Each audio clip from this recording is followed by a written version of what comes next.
오늘 하나님 주신 말씀은 사도행전 13장 42절에서 52절 말씀입니다. 사도행전 13장 42절에서 52절 말씀입니다. 찾은 줄 알고요. 저부터 한 절씩 교독하고 마지막 52절은 우리 함께 읽도록 하겠습니다. 저부터 42절 읽겠습니다. 그들이 나갈 새 사람들이 청하되 다음 안식일에도 이 말씀을 하라 하더라. 해당의 모임이 흩어진 후에 유대인과 유대교에 입교한 경건한 사람들이 많이 바울과 바나바를 따르니 두 사도가 더불어 말하고 항상 하나님의 은혜 가운데 있으라 권하니라.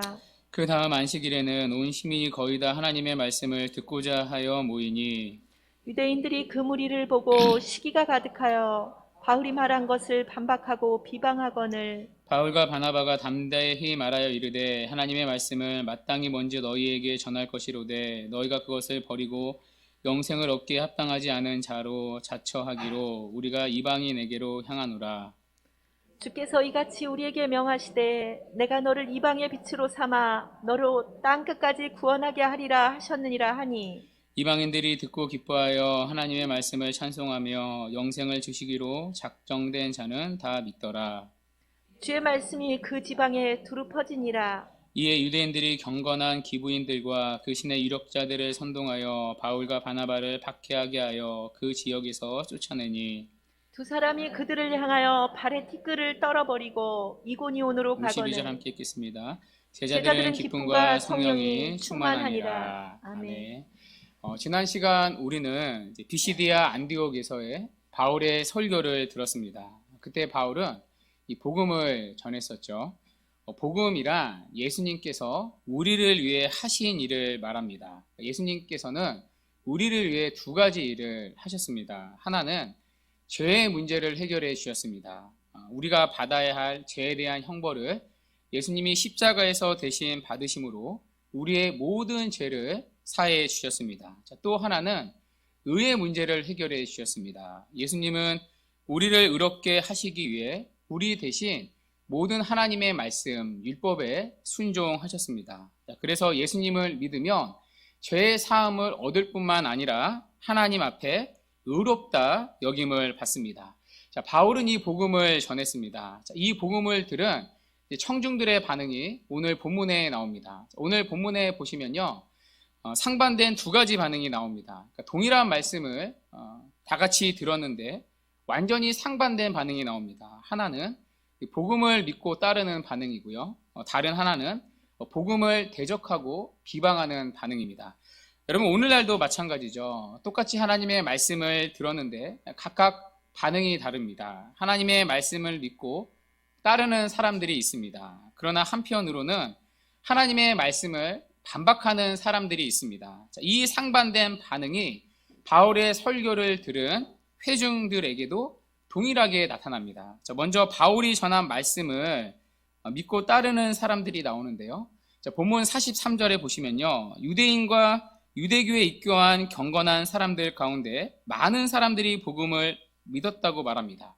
믿었을 뿐만 아니라 이들은요, 이 복음을 더 듣기를 원했습니다. 본문 42절에 보시면요, 이 사람들이 바울에게 한 가지 부탁을 하는데요. 어떤 부탁이죠? 다음 주 안식일에도 이 복음을 또다시 들려달라는 부탁입니다. 그러니까 똑같은 설교를 다음 주에 또다시 해달라는 부탁인 거죠.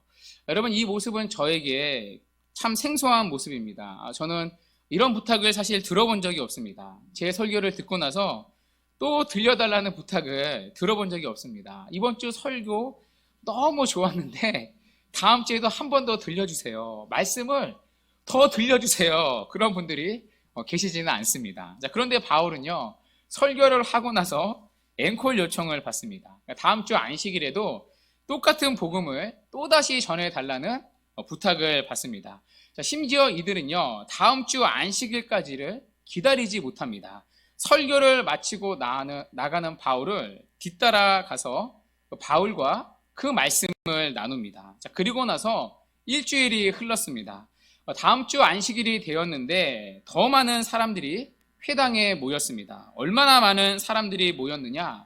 온 시민이 거의 다 모였다고 성경은 말합니다. 어떤 학자들은요, 이 성경의 표현을 과장법이라고 말하는 학자들도 있습니다. 그러니까 그만큼 구름대 같은 사람들이 몰린 거죠.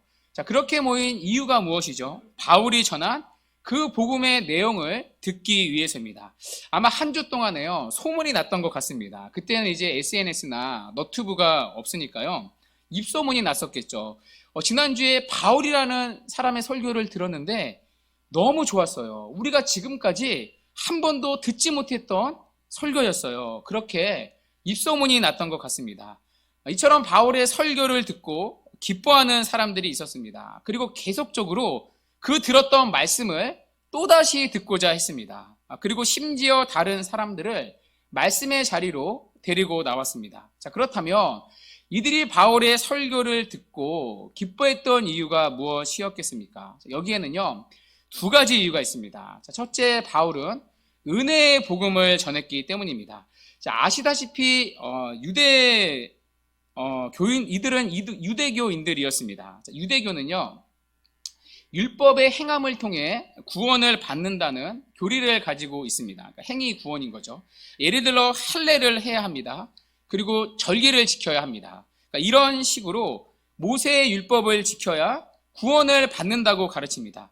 자, 더군다나 이들 가운데는요, 유대교로 입교한 경건한 자들도 있었습니다. 자, 이들은 제가 설명을 드렸었죠. 혈통적으로 이방인인데 유대교로 입교한 자들입니다. 그러니까 대신에 할례를 받지는 않았습니다. 할례는 받지 않으면서 유대교가 믿는 하나님을 믿었습니다. 그러니까 할례라는 게 정서적으로 좀 그렇잖아요. 또 고통스러운 일이기도 하고요.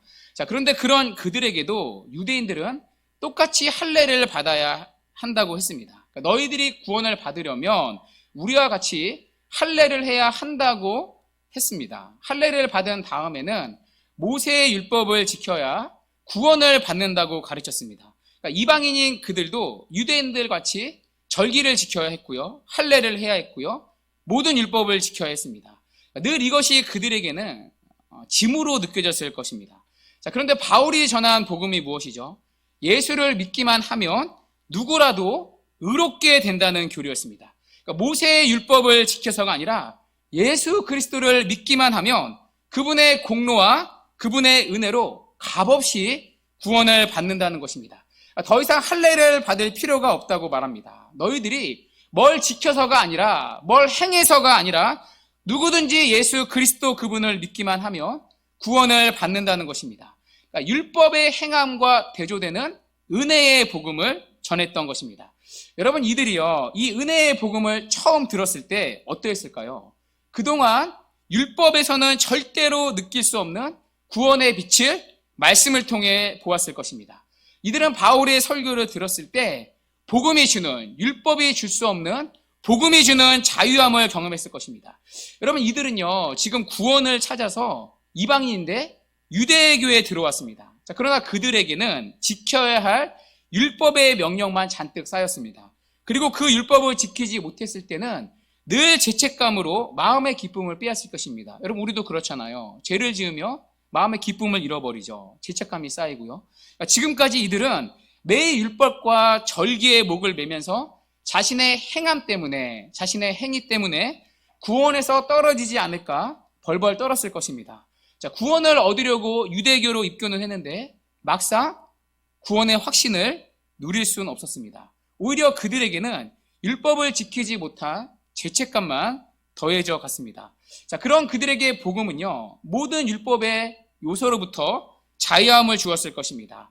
그들은 복음을 통해서 율법에서는 절대로 얻을 수 없는, 율법의 행함을 통해서는 절대로 얻을 수 없는 구원의 기쁨과 자유함을 누렸을 것입니다. 늘 마음의 짐이었던 율법의 요소들로부터 해방되는 기쁨을 복음을 통해 누렸을 것입니다. 자, 그래서 이들은요, 복음을 한 번 듣는 것으로 그치지 않았습니다. 계속적으로 그들은 들었던 복음을 또 듣고자 했습니다. 왜냐하면 복음을 들으면 들을수록 그들은 구원의 기쁨을 누렸기 때문입니다. 복음을 들으면서 그들은 자신의 구원을 계속해서 확인하고 확신하고 싶었던 것입니다.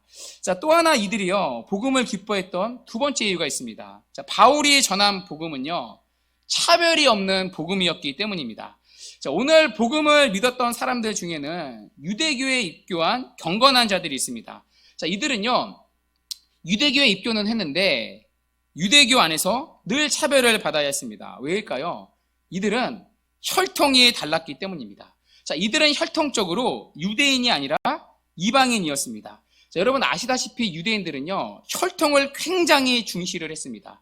유대인들은 아브라함의 자손이라는 속된 말로, 요즘 말로 국뽕이 있었습니다. 자, 그런데 유대교에 입교한 경건한 자들은요, 유대인이 아니라 이방인이었습니다. 혈통적으로 아브라함의 자손이 아닌 거죠. 이 격차가 굉장히 컸습니다. 아무리 율법을 열심히 지켜도요, 혈통의 차이는 해소되지가 않았습니다. 이 혈통 때문에 늘 차별을 받아야 했습니다. 유대교로 입교는 했지만 늘 변방에 있어야 했던 거죠. 자, 그런데 그들에게 바울이 전한 복음이 무엇이죠? 차별이 없는 복음이었습니다. 유대인이나 이방인이나 누구든지 예수를 믿으며 구원을 받는다는 것입니다. 예수 그리스도 안에서는 유대인이나 이방인이나 혈통의 차이가 하나 존재하지 않다는 것입니다. 자, 거기다가 여러분 47절을 한번 보십시오. 바울은 하나님이 이방인들을 구원하기 위한 계획을 가지고 계신다고 말합니다. 그러니까 유대인이 아니라 이방인을 구원하기 위해 자기를 이방인의 빛으로, 이방인의 사도로 부르셨다고 말합니다. 여러분, 이 말이 이방인들에게 얼마나 기뻤겠습니까? 안 그래도 이방인이라는 차별을 받았는데 그 마음의 응어리가 한순간에 풀리는 거죠.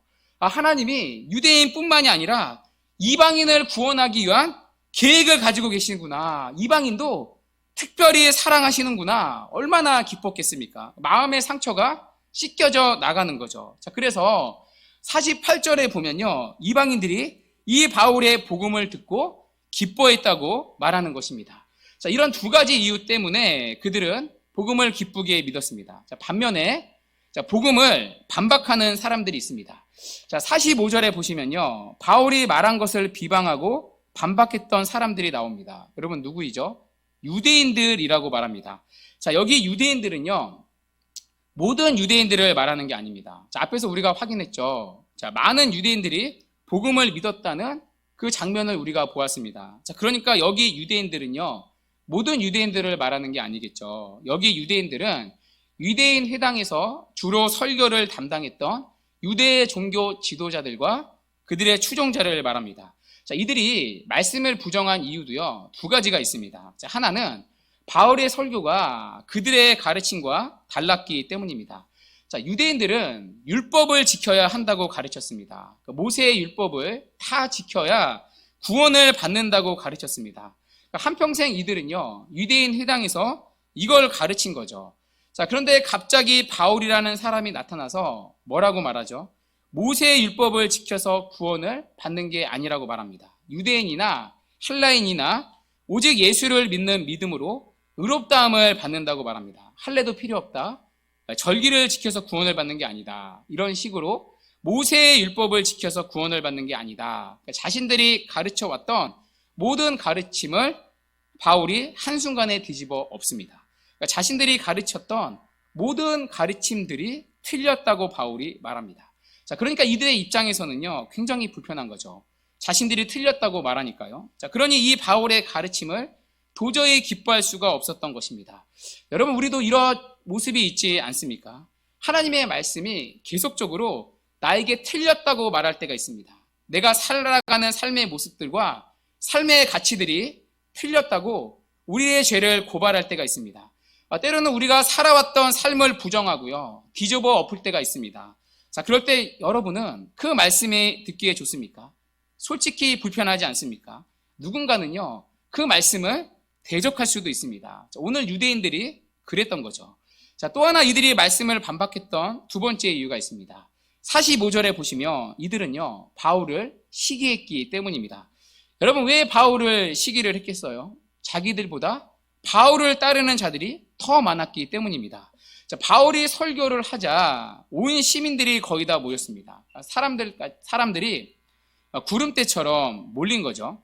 자, 그런데 자기들이 설교를 할 때는요, 이렇게 모인 적이 없었습니다. 그러니까 반응이 완전히 다른 거죠. 그러니까 바울을 따르는 사람들이 훨씬 더 많았습니다. 자, 그러니까 이제 시기가 생긴 거죠. 뿐만 아니라 이러다가는 자기들의 밥줄이 끊기겠다는 위기감도 찾아봤을 것입니다. 자, 이런 이유로 그들은요, 바울이 전하는 말씀을 비방하고 부정했습니다.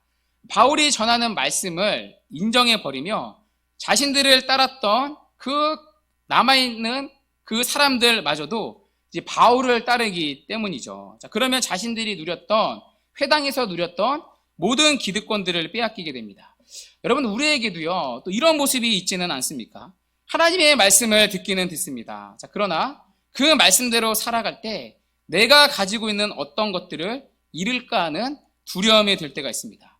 말씀대로 살아가면 손해일 것 같고 내가 누리고 있는 모든 것을 더 이상 누리지 못할 것 같은 위기감을 느낄 때가 있습니다. 그래서 말씀을 기쁨으로 받기보다는 비방하고 반박하지 않습니까?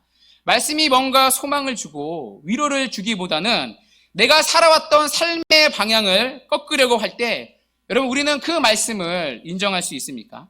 여러분, 때로는요, 하나님의 말씀이 우리의 가치관을 부정하고 우리에게 손해를 요구한다 할지라도 말씀대로 살아가는 것이 가장 복된 삶일 줄 믿어야 합니다. 그 믿음으로 하나님의 말씀을 따르고 기뻐해야 합니다. 자, 그러나 이들에게는요, 그런 믿음이 없었던 거죠. 그래서 자기의 삶을, 자기의 가르침을 부정하는 대신에 하나님의 말씀을 부정합니다. 자, 그리고 그런 말씀을 전하는 바울을 가만두지 않습니다. 그러니까 메시지가 싫으니까 또 메신저를 공격하는 거죠.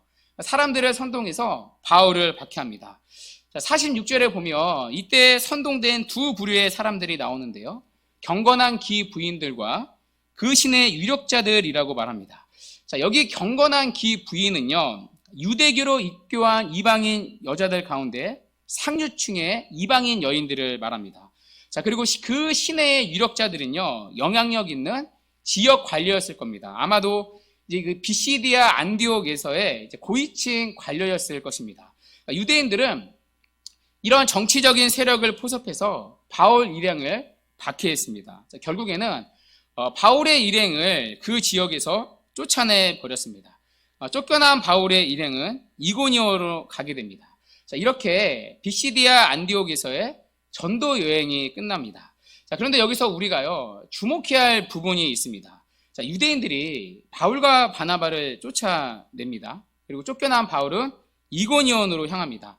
자, 그런데 쫓겨난 바울과 바나바가 이고니온으로 가기 전에 했던 한 가지 행동이 있습니다. 자, 그 행동을요, 사도행전의 저자인 누가가 놓치지 않고 오늘 본문에 소개하고 있습니다. 여러분, 그 행동이 무엇이죠? 51절의 행동인데요. 우리 51절 다 같이 한번 읽도록 하겠습니다. 시작. 두 사람이 그들을 향하여 발에 티끌을 떨어버리고 이고니온으로 가거늘. 아멘. 여러분, 바울과 바나바가 했던 행동이 무엇이죠? 그들을 향하여 발에 티끌을 떨어버린 일입니다. 여러분, 발에 티끌을 떨어버린 이 행동은요, 여러분 아시죠? 예수님이 복음서에서 제자들에게 알려주신 행동입니다. 언제죠? 자, 그 말씀이 누가복음 9장 5절에 나오는데요. 눈으로 한번 따라와 보시겠어요? 자, 보시면 누구든지 너희를 영접하지 아니하거든 그 성에서 떠날 때 자, 어떻게 하라고 하시죠? 예, 너희 발에서 먼지를 떨어버리라고 하십니다. 자, 왜요? 그들에게 증거를 삼으라 하시니. 어떤 증거이죠? 너희들에게는 더 이상 나의 책임이 없다는 증거입니다. 심판의 증거인데요. 자, 우리는 복음을 너희에게 전했다. 그러나 너희들이 믿지 않은 것이다. 그러니 그 책임이 너희에게 있다는 얘기입니다. 그러니까 심판의 책임이 너희에게 있다는 얘기입니다. 자, 그 증거로 그들을 향해 너희 발에서 먼지를 떨어버리라고 하셨던 것입니다.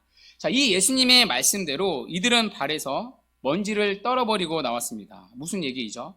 나는 너희들에게 더 이상 책임이 없다는 뜻입니다. 나는 내가 해야 할 일을 여기서 다 했다는 겁니다. 이제 너희가 받을 심판에는 우리가 아무런 관계가 없다는 뜻입니다. 자, 여러분, 이것은요, 우리가 복음을 전하는 데 있어서 중요한 교훈을 던집니다. 자, 우리의 사명은요, 복음을 전하는 것까지라는 의미입니다. 자, 그 사람이 믿고 안 믿고는요, 우리에게 달려있지 않습니다. 우리가 그것까지 책임질 필요는 없다는 것입니다. 하나님이 우리에게 자유함을 주시는 거죠. 그 사람을 구원하는 것은 내가 아니라 하나님께서 하시는 일입니다.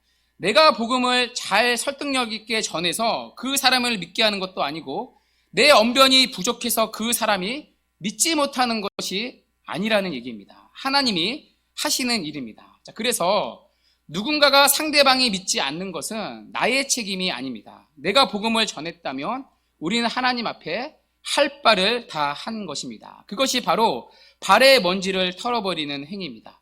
여러분, 물론 내 주변의 사람들이 복음을 듣고도 믿지 않을 때 우리는 정말 안타까운 마음을 가집니다. 궁휼한 마음이 있죠. 그 대상이 정말 우리가 사랑하는 부모님이나 내 자녀라면, 내 남편이라면, 내 아내라면 여러분, 그 안타까움은요 말로 표현할 수가 없습니다. 자, 그렇다고 해서 내 지혜와 내 노력으로 그 사람을 믿음 가운데 인도할 수는 없습니다. 여러분, 그것은요 오직 하나님만이 하시는 일입니다. 구원은 하나님의 일입니다. 우리의 일은요 단지 복음을 전하는 것까지입니다. 자, 그래서 여러분, 오늘 본문에 보시면 주목해야 할 표현이 하나 더 있습니다.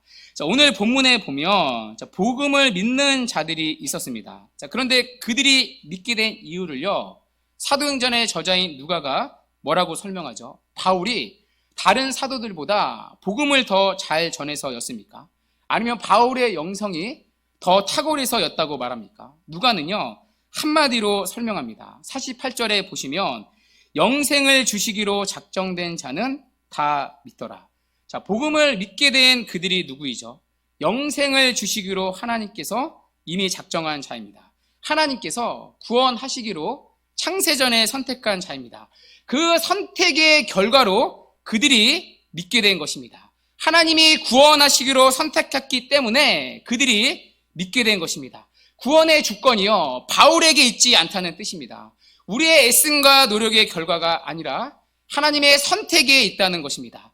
하나님이 구원을 주시기로 선택한 사람에게 하나님은 복음을 전하는 자식을 그때마다 보내시고 하나님이 그들을 친히 구원해 내십니다. 구원은 하나님이 하시는 일입니다. 그 일에 우리는 다만 복음을 전하는 자로 참여할 뿐입니다. 우리의 역할은요 전하는 것이지 구원하는 일이 아닙니다. 자, 그래서 여러분, 오늘 바울과 바나바의 모습을 보십시오.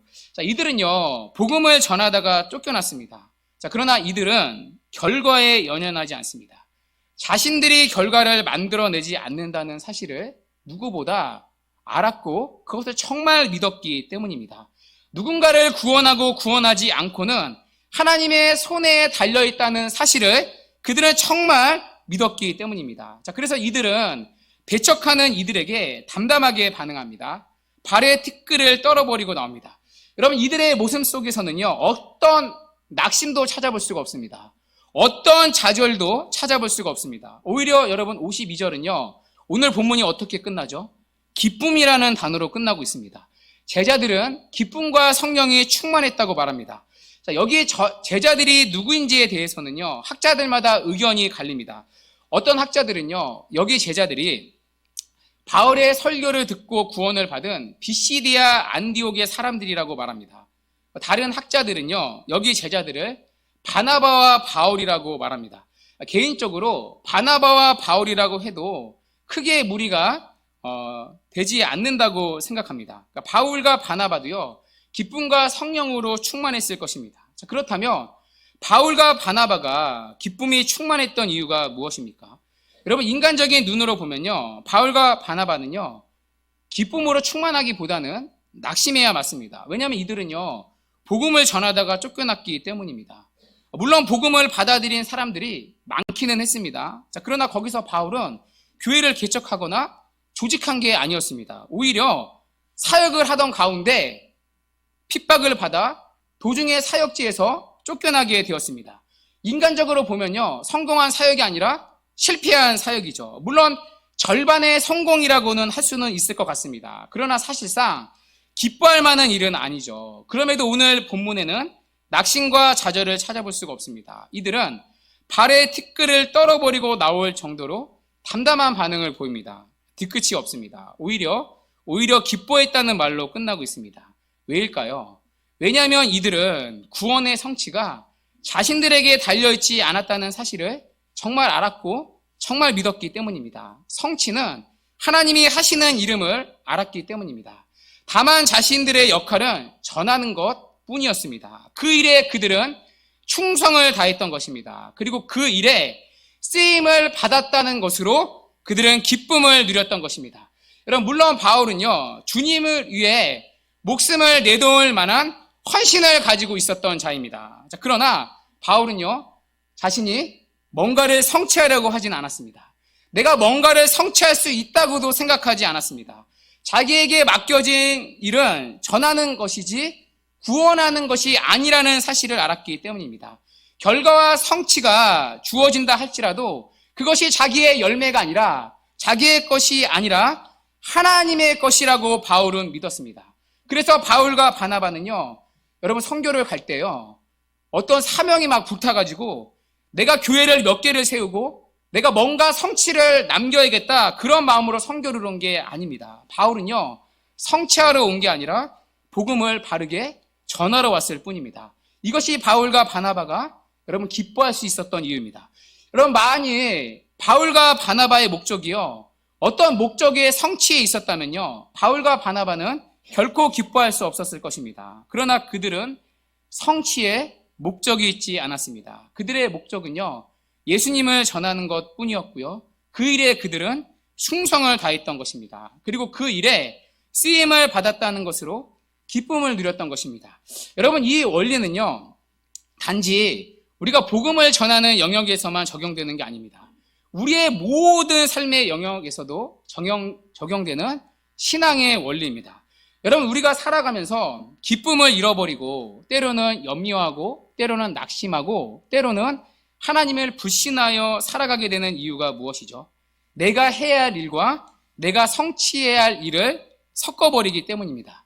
그러나 여러분, 그것 아십니까? 하나님은요, 우리에게 해야 할 일을 명령하시는 분입니다. 그러나 뭔가를 성취하라고 우리에게 말씀하신 적은 없으십니다. 여러분, 성취는요, 오직 하나님께서 하시는 일이라고 늘 우리에게 말씀을 하십니다. 성취는요, 우리가 만들어내는 일이 아닙니다. 우리는 다만 하나님께서 하라고 하신 일에 충성을 다할 뿐입니다. 그래서 성경은요, 맡을 자에게 구할 것은 늘 충성이라고 말하는 것입니다. 우리에게 요구되는 것은 충성이지 성취가 아닙니다. 결과가 아니라 충성입니다. 성취는 하나님께서 하시는 일입니다. 여러분, 이것을 구분하는 영적인 지혜가요, 우리의 삶에서 필요합니다. 예를 들어 취업을 준비하는 사람이 있습니다. 여러분, 이 사람이 해야 할 일은 열심히 취업을 준비하는 일이고요, 성취할 일은 합격입니다. 자, 그러나 합격은요, 하나님이 하시는 일입니다. 물론 합격을 위해서 기도할 수는 있습니다. 그러나 합격의 결과는요, 하나님이 주시는 일인 거죠. 그 사람에게 요구되는 것은요, 합격이 아니라 그 과정에서 요구되는 해야 할 일을 하나씩 하나님의 말씀에 믿음으로 반응하는 것입니다. 당장 앞에 있는 일들을요, 신실하게 하는 것입니다. 어떻게요? 믿음으로요. 성취는 하나님이 하시는 것이기에 그 과정에서 믿음으로 반응하는 것입니다. 예를 들면 아주 쉬운 거죠. 주의를 빠지지 않는 겁니다. 하나님을 예배하는 일에 충성을 다하는 겁니다. 하나님보다 취업을 우선순위에 두지 않는 겁니다. 취업을 준비하는 사람에게 요구되는 것은 충성이지 성취가 아니기 때문입니다. 자, 그래서 그 사람에게 요구되는 것은요, 성취하지 못할 것을 염려하는 것이 아니라 오히려 내가 하나님의 뜻에 그때마다 순종하지 못할 것을 염려해야 합니다. 자, 그러다가 여러분 굶으면요? 아니요. 절대로 하나님의 자녀는 굶어 죽지 않습니다. 하나님이 먹이십니다. 마태복음에서 예수님은 약속을 하셨습니다. 공중에 새를 보라, 심지도 않고 거두지도 않고 창고에 모아들이지 아니하되 너희 하늘 아버지께서 기르시나니 너희는 이것들보다 귀하지 아니하냐. 그러므로 내일 일을 염려하지 말라. 성취의 모든 주권은요, 하나님께 있습니다. 자, 공부하는 다음 세대들도 마찬가지죠. 여러분, 지금이 기말고사 기간인데요. 공부하는 학생들은 공부가 해야 할 일이고요, 성취는 점수 학점일 겁니다. 자, 그러나 성취는요, 하나님이 주시는 겁니다. 여러분, 학점도요, 제가 믿고 신앙생활 해보니까요, 정말 하나님이 주시는 거더라고요. 그래서 여러분에게 요구되는 것은요, 학점이 아니라 성취가 아니라 그 과정에서, 시험을 보는 과정에서 그 기간 안에 여러분이 하나님 앞에 해야 할 일을 충성하는 것입니다. 믿음으로 하나씩 여러분에게 요구되어지는 하나님의 말씀을 순종하는 것입니다. 이 부분에서 우리는요, 잠언 16장 9절의 말씀을 특별히 기억해야 합니다. 사람이 마음으로 자기의 길을 계획할지라도 그의 걸음을 인도하시는 분은 누구시라고요? 내가 아니라 이는 여호와시니라. 성취는 하나님께 있다는 사실을 우리는 늘 기억하며 살아야 합니다. 이 부분은요, 우리의 질병의 문제와 건강의 문제에서도 적용됩니다. 건강뿐 아니라 여러분 질병의 결과도요, 하나님의 주권 안에 있습니다. 특별히 자녀를 키우시는 부모님들도 마찬가지죠. 늘 제가 말씀을 드리는데요, 여러분 여러분의 자녀는 여러분이 계획한다 할지라도 성취는, 결과는 하나님에게 있습니다. 여러분들에게 요구되는 것은 성취가 아니라 그 과정에서 믿음으로 살아가야 할 충성만 요구될 뿐입니다. 여러분 물론 오해하지는 마십시오. 열심히 살지 말라는 말이 아닙니다. 인생의 목표를, 여러분의 목표를 성취해 두지 말라는 얘기입니다. 성취해 들 때 우리는요, 기쁨을 잃어버리고 낙심과 좌절과 염려와 심지어 자신의 힘으로 살아가는 불신에 빠지기 때문입니다. 성취는 하나님이 하시는 일이시고 우리는 다만 그 과정에서 하나님 앞에 충성이 요구될 뿐입니다. 그리고 하나님은요, 그 충성을 우리에게서 보십니다. 그래서 우리가 노력해야 하는 이유는요, 성취하기 위해서가 아니라 하나님의 말씀 앞에 순종하기 위함입니다. 여러분 이러한 점에서 오늘의 본문도, 오늘의 설교도요, 저에게 도전을 주는 말씀입니다. 늘 제가 넘어지는 부분이 사실 이 부분이기 때문이기도 합니다.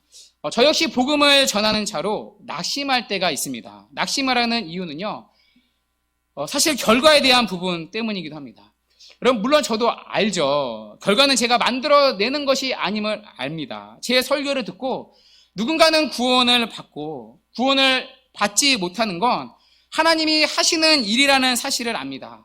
누군가는 오늘도 은혜를 받고 누군가는 은혜를 받지 못하는 그 일이 제가 만들어내는 결과가 아니라는 사실을 압니다. 성취는 하나님께 있다는 사실을 압니다. 하나님이 저에게 요구하는 것은 성취가 아니라 충성이라는 사실을 압니다. 그래서 설교의 결과는 하나님께 맡기는 대신에 설교를 준비하는 데는 바르게 전하려고 성실히 하려고 합니다.